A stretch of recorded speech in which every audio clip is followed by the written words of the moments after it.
They say if you listen closely, some places still scream. Screams of the betrayed, the tortured and the forgotten.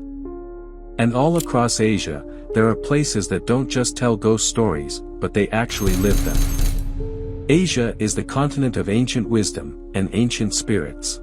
Behind every majestic temple, beneath every sacred mountain, and inside the walls of forgotten buildings, something lingers. Ghosts. Echoes. Echoes of war, betrayal, sacrifice, and sorrow. Stories shared in dark alleyways, tales passed down like family traditions, and shadows that stretch across centuries. Tonight, we venture where light seldom reaches, into the darkness that still clings to these corners of Asia. You'll hear legends born from curses, witness haunted ruins where time has stopped, and uncover places where the living not dare to come. From haunted temples and ghost-ridden hospitals to cliffs that still echo the cries of the betrayed, this isn't just a journey. This is an invitation to darkness. So close the door, dim your lights, and get ready to explore the most haunted places in Asia. But be warned, once you've heard these stories, they might just follow you home. Welcome to the Glimpse. Nestled between Delhi and Jaipur, surrounded by the Aravalli Hills, lies the decaying skeleton of Bhangarh Fort. The ruins are eerily beautiful, grand archways, sunlit courtyards, and intricately carved stone. But don't be fooled by its charm in the daylight. Locals won't step foot here after sunset. A sign at the entrance, placed by the Archaeological Survey of India, doesn't just warn you, it forbids you. Entering the fort premises after sunset is strictly prohibited. It's not just legal protocol. It's fear. To understand why this fort is haunted, I have to explain you a bit about its history. Legend speaks of Princess Ratnavati, a woman of such beauty that stories say even the moon paused to admire her. But one admirer, a dark sorcerer named Singya, sought her hand through black magic. He crafted a love potion disguised in perfume and sent it to her. But the princess, wise and cautious, saw through the trick and hurled the bottle away. It shattered on a boulder, which then rolled toward the sorcerer, crushing him. With his dying breath, he cursed the entire kingdom. Not long after, a war decimated Bhangarh. Thousands died. The palace was abandoned. And so began the haunting. Visitors have spoken of sudden cold spots, even in areas bathed in sunlight.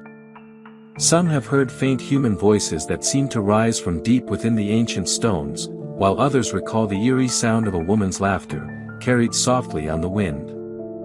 In here, cameras fail, and phones die. Time feels slower here. Locals say anyone who stays past nightfall never returns the same, or worse, doesn't return at all. In the green hills of the New Territories, Hong Kong, the Tat Tak school sits abandoned. It is forgotten by most, but not by the spirits that are said to still dwell there. It was once a bustling rural school, filled with children's laughter and the smell of chalk dust. But after years of disturbing reports and unexplained events, it was shut down. The land remains still, but never silent. The most infamous tale is that of a female teacher, who was tormented by bullying students and relentless pressure. One day, she was found hanging in the girls' bathroom. But she wasn't wearing her uniform. She was wearing a red dress. And in Chinese culture, dying in red is a deliberate act.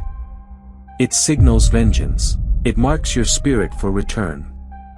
Ever since, sightings of a woman in red are common, standing silently at windows, staring through the trees, waiting.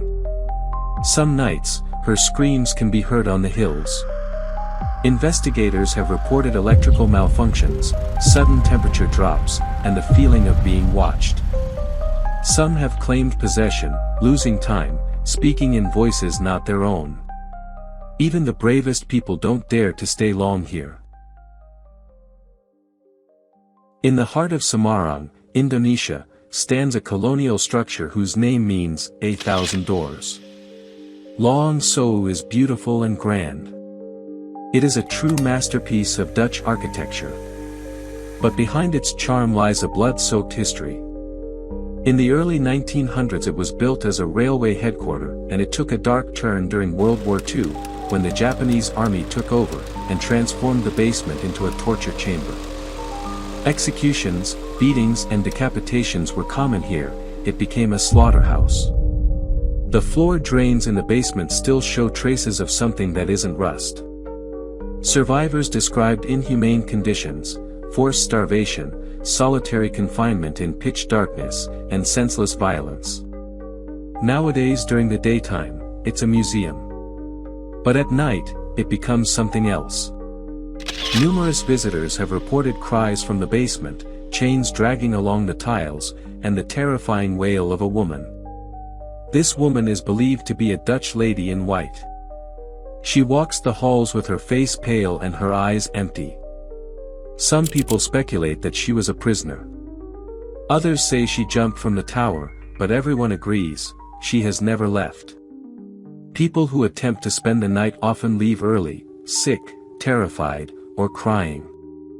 Photos taken here show orbs, shadows, and sometimes, faceless figures peeking from the many doorways. It's said that once you enter Lawang Sewu, the spirits choose whether you get to leave. Hidden deep in the forests of Gyeonggi province, a forgotten building rests, quiet, broken, and unsettling. The Gonjiam Psychiatric Hospital is the stuff of nightmares, and that's no exaggeration. Abandoned in the 1990s, its closure was abrupt and mysterious. Rumors went around, and some people said that patients began dying for no reason. Others believed the head doctor lost his mind, conducting horrific experiments on the mentally ill. But nobody knows the reality, official records are scarce. And that vacuum has been filled with horror. Those brave enough to explore report long corridors filled with graffiti, broken furniture, and, more chilling, patient records still intact, as if everyone left in a rush. Ghost sightings here are numerous. A woman with no eyes, crawling along the floor, screams coming from locked rooms, a sudden pressure on your chest, as if someone is trying to crush you. These things happened often, and will probably continue to happen here. One group of people captured a door slamming shut on its own, followed by a loud banging. Later, when they played back the footage, they heard a child's voice whispering, "Don't leave." Gonjiam doesn't just scare you. It stays with you. In dreams, in reflections and in whispers behind your ear when you're alone. During World War II and the Vietnam War, Clark Air Base Hospital in the Philippines saw more death than most cemeteries. It was where wounded soldiers were treated. And where many of them took their last breath. Nowadays, the place is abandoned, but those who visit know it is anything but empty. In the long hallways, paranormal things happen frequently, echoes with the sounds of screams, lights flickering on and off even though there's no power, wheelchairs moving on their own, and in room 3B, one of the darkest places in this hospital, a figure is often seen pacing, a soldier with half his face blown off, looking at the spectators, following their every movement. Multiple visitors reported seeing bloodstains that vanished just after looking at them, hearing radios that haven't worked in decades, and having the feeling of intense dread. Some faint, and others vomit. The souls here are restless. They died in chaos, confusion and pain. And they don't know it's over. The hospital was featured on many ghost hunting shows, but not all footage made it to the public.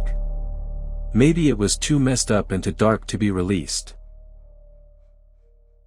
Before we move on to the next haunted tale, I want to ask you to consider liking the video, and perhaps subscribe as well. It helps more than you know, and it ensures you don't miss what's still to come. Changi Hospital, located in Singapore, was once a place of healing. But then things took a dark turn. During World War I, the hospital first became a prison, and after that, things took an even darker turn. It eventually became an extreme torture chamber. During the Japanese occupation, the Kempeitai, secret police known for their brutality, took over. They used the place to interrogate, punish, and break prisoners. Still to this day, the halls reek of suffering, and people report hearing children cry, even though no child has set foot there in decades. Doors slam shut on their own, and footsteps follow you before they vanish. One man even claimed he was shoved. When he turned around, he saw no one. After this shocking moment, he found 5 red fingerprints, clear as day, that were burned into his skin. The building's architecture hasn't changed much, and some say that's why the spirits haven't moved on. The spirits here still live in the past, and they still think it's wartime, fighting for their life. In December 1993, a landslide caused the first block of the Highland towers to collapse, which resulted in 48 dead residents. They were killed instantly. Entire families were buried alive. Of course, the tragedy stunned Malaysia. It once was a luxury apartment complex, that now became a grave. And since then, it's been alive with the dead. Ghost hunters frequent the site. They've heard children crying, mothers calling out, and sometimes, just, silence. A heavy, unnatural silence. But it not only the ghost hunters that hear and see things, even the locals that want nothing to do with it report seeing a woman walking among the rubble, carrying a baby. And sometimes, she asks for help, but when she's approached, she just vanishes. Some nights, lights flicker in the empty buildings. And in the broken windows, people see figures staring. But no one lives there. No one has for decades.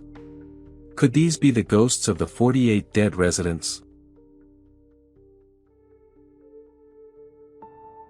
Rising like a dream over the Kansai Plains, Himeji Castle is the crown jewel of Japan's feudal architecture. Its white walls shine with such symmetry and grace, it's often called the White Heron Castle, as if it could take flight at any moment. But behind the elegance lies a tale of sorrow, betrayal, and vengeance. This is the story of Okiku, a loyal servant whose tragic fate turned the castle's well into something far more than stone and water. Okiku served a powerful samurai and was known for her dedication. Life in the castle was strict but stable, until she was accused of losing, or perhaps stealing, one of 10 rare Dutch-imported porcelain plates. These weren't just dishes, they were priceless symbols of status. And her master, whether out of fury or jealousy, chose cruelty over compassion. She was tortured, humiliated, and finally, thrown into the well. Some say she confessed. Others say she was innocent. But all agree, she died in darkness, her spirit broken, but not gone. Soon after, strange things began. On quiet nights, a voice echoed from the well. First weeping, then counting. 1, 2, 3. Up to 9. Then silence. And then, a scream, so raw, so filled with anguish, that it shook the stone itself. Night after night, the same haunting pattern. Always stopping at 9. Always searching for the missing 10th plate, or reliving the injustice that ended her life.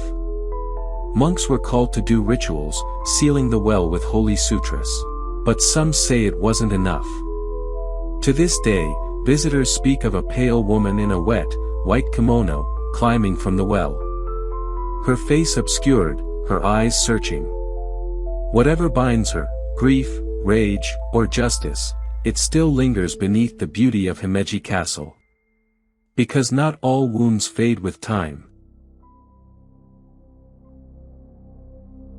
In the ancient city of Ayutthaya, Thailand's once glorious capital, stands the crumbling majesty of Phra Sanphet Temple. Centuries ago, it was the heart of royal worship, a sacred sanctuary lined with golden Buddhas and guarded by palace walls. Now, it lies in semi-ruin, scorched by time and war. But something still guards it. Visitors have reported strange phenomena for years. Cameras freeze. Batteries drain. Some collapse without warning, as if the air itself rejects them. One traveler, just a tourist, took a small relic stone from the temple. Hours later, he lost control of his car. Crashed. The relic, completely untouched, found resting on the passenger seat. Locals believe the temple thrums with spiritual power, but not of peace. Not anymore. It's anger, sacred fury, the kind that watches and punishes. There are whispers of monks seen chanting under a full moon, robes glowing pale in the night, then vanishing before anyone can speak. The air vibrates with energy here, like a quiet storm ready to break. Disrespect is not forgotten, not forgiven. This is holy ground. And it remembers.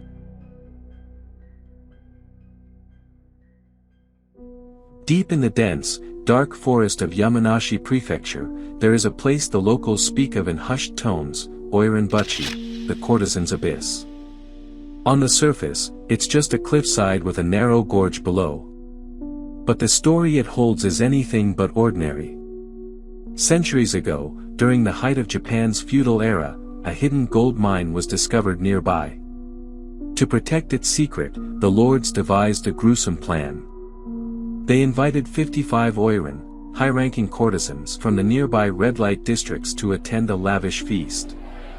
There was laughter, sake flowed like water. The night pulsed with music, perfume, and silk. Then, they were led, smiling, unaware, to a narrow rope bridge strung over the ravine. And with one silent cut, the bridge gave way. Screams filled the forest, and the women vanished into the dark below. The mine remained hidden and their bodies were never recovered. Today, that forest is said to be haunted. Hikers report hearing soft sobbing near the cliff's edge. Or worse, laughter. On foggy days, red kimonos are seen tangled high in the trees, swaying in windless air. Phones and cameras glitch. Paths twist unexpectedly, leading people back to the bridge, again and again. Locals avoid the sight. And if they must pass, they leave flowers, sweets, or strands of red fabric, small offerings of respect, or maybe apology. Because they say the courtesans still linger. Not as victims, but as witnesses. And they do not forget. These are more than ghost stories. They're memories etched into stone. Pain that outlived the people who felt it. In Asia, the past never dies. It breathes, it walks and it watches. If you enjoyed this video, I want to ask you what you would like to see next. Please let me know in the comments, and of course, thank you for watching, and see you next time.